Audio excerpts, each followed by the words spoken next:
Hi again, everyone. We're going to read chapter 4. It's called Christmas. Christmas was coming. The little log house was almost buried in snow. Great drifts were banked against the walls and windows, and in the morning when Pa opened the door, there was a wall of snow as high as Laura's head. Pa took the shovel and shoveled it away, and then he shoveled a path to the barn where the horses and the cows were snug and warm in their stalls. The days were clear and bright. Laura and Mary stood on chairs by the window and looked out across the glittering snow at the glittering trees. Snow was piled all along their bare, dark branches, and it sparkled in the sunshine. Icicles hung from the eaves of the house to the snowbanks, great icicles as large as the top of Laura's arm. They were like glass and full of sharp lights. Pa's breath hung in the air like smoke. When he came along the path from the barn, he breathed it out in clouds, and it froze in white frost on his mustache and beard. When he came in, stamping the snow from his boots, and caught Laura up in a bear's hug against his cold big coat, his mustache was beaded with little drops of melting frost. Every night he was busy working on a large piece of board and two small pieces. He whittled them with his knife. He rubbed them with sandpaper and with the palm of his hand until when Laura touched them they felt soft and smooth as silk. Then with his sharp jackknife he worked at them, cutting the edges of the large one into little peaks and towers, with a large star carved on the very tallest point. He cut little holes through the wood. He cut the holes in shapes of windows and little stars and crescent moons and circles. All around them he carved tiny leaves and flowers and birds. One of the little boards he shaped in a lovely curve, and around its edges he carved leaves and flowers and stars, and through it he cut crescent moons and curlicues. Around the edges of the smallest board he carved a tiny flowering vine. He made the tiniest shavings, cutting very slowly and carefully, making whatever he thought would be pretty. At last he had the pieces finished. One night he fitted them together. When this was done, the large piece was a beautifully carved back for a smooth little shelf across its middle.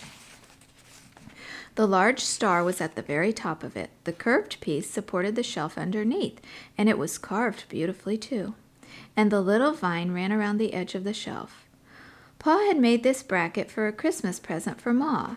He hung it carefully against the log wall between the windows, and Ma stood her little china woman on the shelf. The little china woman had a china bonnet on her head, and china curls hung against her china neck.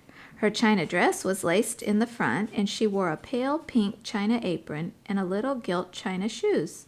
She was beautiful, standing on the shelf with flowers and leaves and birds and moons carved all around her, and the large star at the very top. Ma was busy all day long cooking good things for Christmas. She baked salt-rising bread and Swedish crackers and a huge pan of baked beans with salt pork and molasses. She baked vinegar pies and dried apple pies and filled a big jar with cookies. And she let Laura and Mary lick the cake spoon.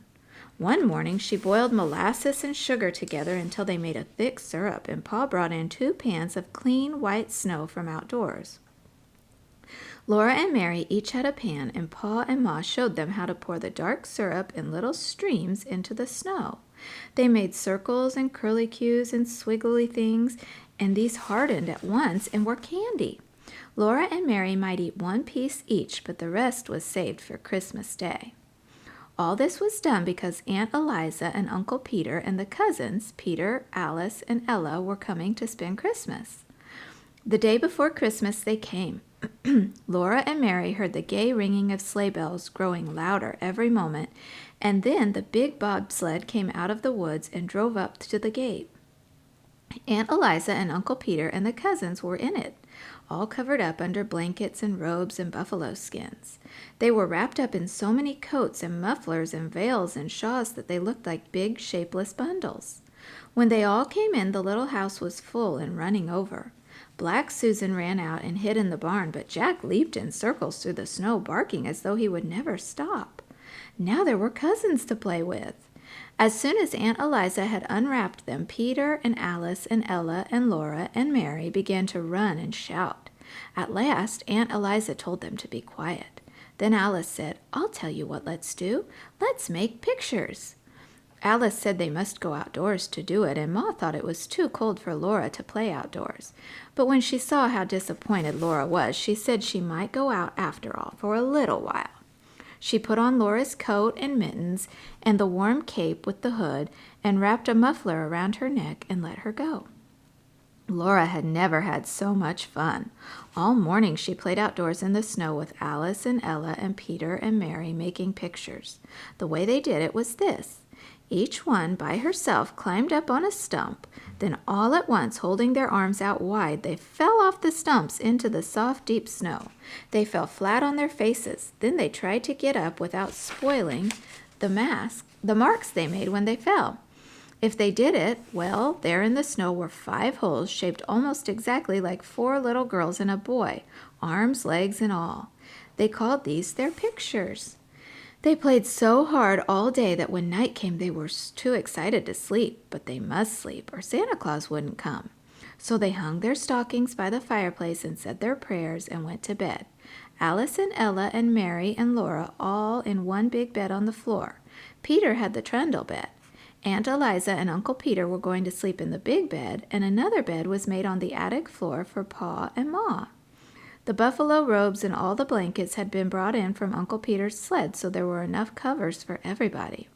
Pa and Ma and Aunt Eliza and Uncle Peter sat by the fire talking. And just as Laura was drifting off to sleep, she heard Uncle Peter say, "Eliza had a narrow squeak the other day when I was away at Lake City. You know Prince, that big dog of mine?" Laura was wide awake at once. She always liked to hear about dogs. She lay still as a mouse and looked at the firelight flickering on the log walls and listened to Uncle Peter.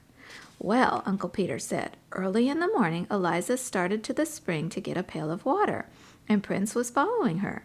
She got to the edge of the ravine where the path goes down to the spring, and all of a sudden Prince set his teeth in the back of her skirt and pulled. You know what a big dog he is. Eliza scolded him but wouldn't let go. And he's so big and strong she couldn't get away from him. He kept backing and pulling till he tore a piece out of her skirt. It was my blueprint," Aunt Eliza said to Ma. "Dear me," Ma said. "He tore a big piece right out of the back of it," Aunt Eliza said. "I was so mad I could have whipped him for it, but he growled at me." "Prince growled at you?" Pa said. "Yes," said Aunt Eliza. "So then she started on again toward the spring," Uncle Peter went on. "But Prince jumped into the path ahead of her and snarled at her. He paid no attention to her talking and scolding. He just kept on showing his teeth and snarling, and when she tried to get past him, he kept in front of her and snapped at her. That scared her." "I should think it would," Ma said. "He was so savage I thought he was going to bite me," said Aunt Eliza.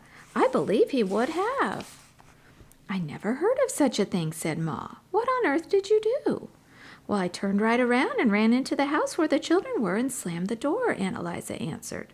"Of course Prince was savage with strangers, and Uncle Peter, but he was always so kind to Eliza and the children. I felt perfectly safe to leave them with him. Eliza couldn't understand it at all." After she got into the house, he kept pacing around and growling. Every time she started to open the door, he jumped at her and snarled. "Had he gone mad?" said Ma. "That's what I thought," Aunt Eliza said. "I didn't know what to do. There I was, shut up in the house with the children and not daring to go out, and we didn't have any water. I couldn't even get any snow to melt. Every time I opened the door so much as a crack, Prince acted like he would tear me to pieces." "How long did this go on?" Pa asked. "All day till late in the afternoon," Aunt Eliza said. "Peter had taken the gun or I would have shot him." Along late in the afternoon, Uncle Peter said he got quiet and lay down in front of the door. Eliza thought he was asleep, and she made up her mind to try to slip past him and get to the spring for some water. So she opened the door and very quietly, but of course he woke up right away.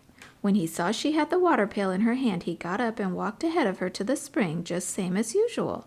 And there, all around the spring in the snow, were the fresh tracks of a panther. "The tracks were as big as my hand," said Aunt Eliza. "Yes," Uncle Peter said, "he was a big fellow. His tracks were the biggest I ever saw.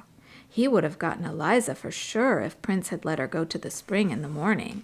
I saw the tracks. He'd been lying up in that big oak over the spring, waiting for some animal to come there for water. Undoubtedly, he would have dropped down on her.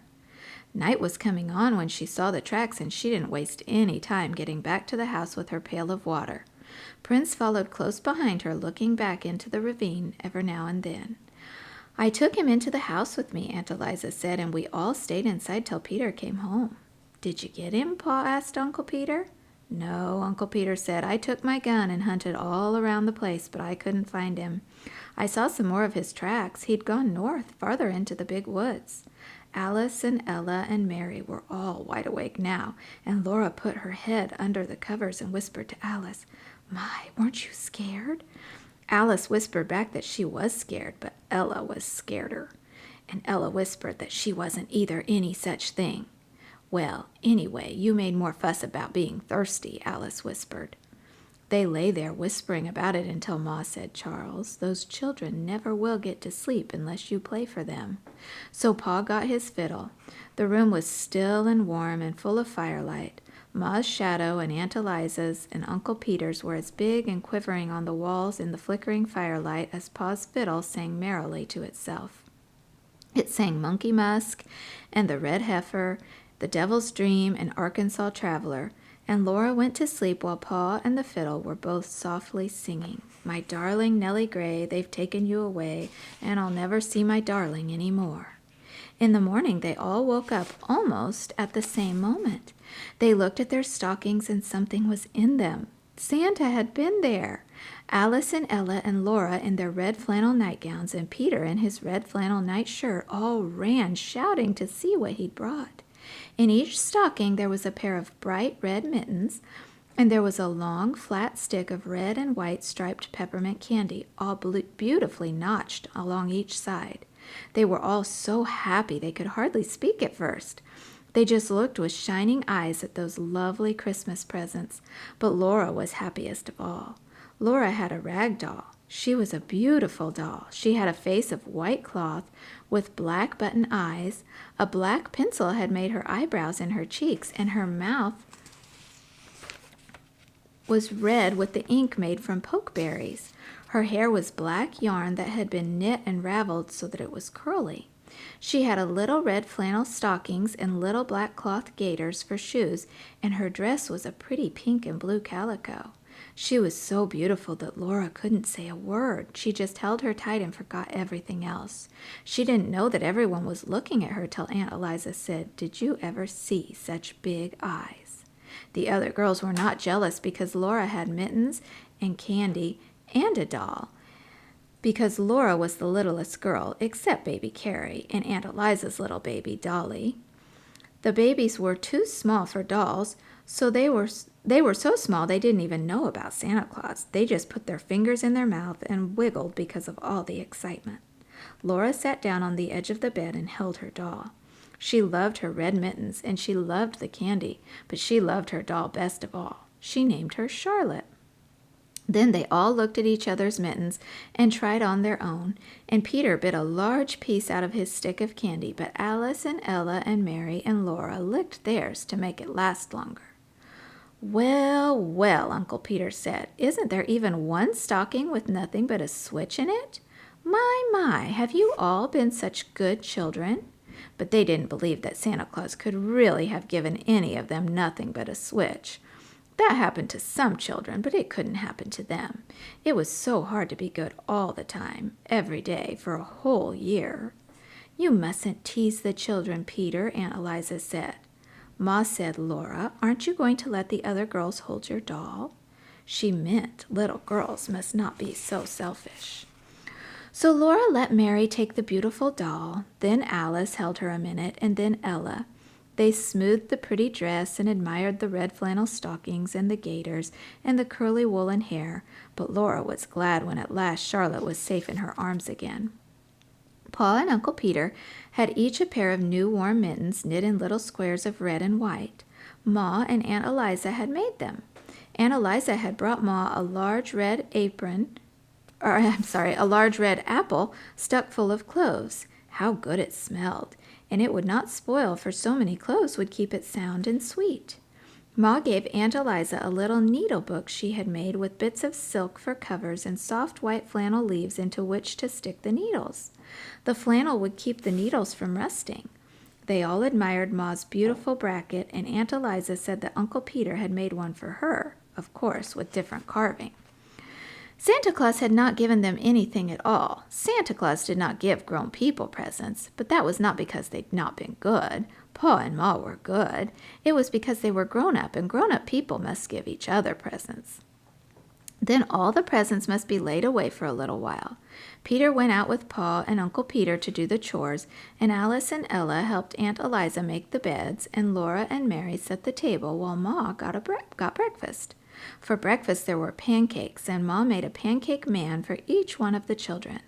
Ma called each one in turn to bring her plate, and each could stand by the stove and watch while with the spoonful of batter Ma put on the arms and legs and the head.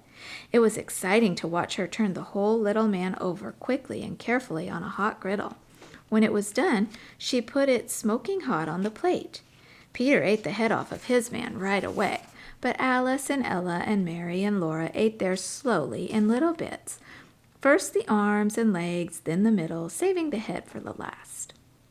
Today the weather was cold, so that they couldn't play outdoors, but there were the new mittens to admire and the candy to lick, and they all sat on the floor together and looked at the pictures in the Bible and the pictures of all kinds of animals and birds in Pa's big green book. Laura kept Charlotte in her arms the whole time. Then there was the Christmas dinner. Alice and Ella and Peter and Mary and Laura did not say a word at the table, for they knew that children should be seen and not heard. But they did not need to ask for second helpings. Ma and Aunt Eliza kept their plates full and let them eat all the good things they could hold. "Christmas comes but once a year," said Aunt Eliza. Dinner was early because Aunt Eliza, Uncle Peter, and the cousins had such a long way to go. "Best the horses can do," Uncle Peter said. "We'll hardly make it home before dark." So as soon as they'd eaten dinner, Uncle Peter and Pa went to put the horses on the sled, while Ma and Aunt Eliza wrapped up the cousins. They pulled the heavy woolen stockings over the woolen stockings and the shoes they were already wearing. Then they put on mittens and coats and warm hoods and shawls and wrapped mufflers around their necks and thick wooden veils over their faces. Ma slipped piping hot baked potatoes into their pockets to keep their fingers warm, and Aunt Eliza's flat irons were hot on the stove ready to put at their feet in the sled. The blankets and the quilts and the buffalo robes were warmed too, so they all got into the big bobsled, cozy and warm, and Pa tucked the last robe well in around them. "Goodbye, goodbye," they called, and off they went, the horses trotting gaily and the sleigh bells ringing. In just a little while the merry sound of the bells was gone, and Christmas was over. But what a happy Christmas it had been.